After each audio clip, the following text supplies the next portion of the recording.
ఇదేంటి TDP government pass చేస్తే అసలు పార్టీ మనము గణేష్ పృథ్వీ నేను ముగ్గురం కలిసి అసలుకి గోవాకి నా ఒక్కరు కాదు మీ ముగ్గురు ఏదో అయితే కదా అందరం ఏదికైనా ఏ టు జట్టు ఏదైనా మీరే పెట్టుకోవాలి. మినిమం 50,000 మినిమం 50,000 కాదు, లక్షైనా కానీ అది పెట్టాల్సిందే.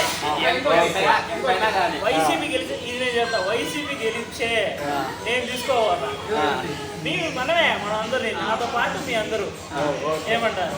ఎంతైనా కానీ ఏమైనా కానీ కాదు అనుకోకుండా ఇంకేసినట్టు పెడతాం అట్లే. మీరు లేదంటే మీరు కూడా నాకు ఇట్లే పెట్టాలి. అది అయిన వెంటనే మరుసటి రోజే బై ఎనీథింగ్, బై కార్ అయినా అవ్వచ్చు, ట్రైన్ అయినా అవ్వచ్చు, బై ఫ్లైట్ అయినా మన ఇష్టం. అది వాడి బడ్జెట్. ఓకే.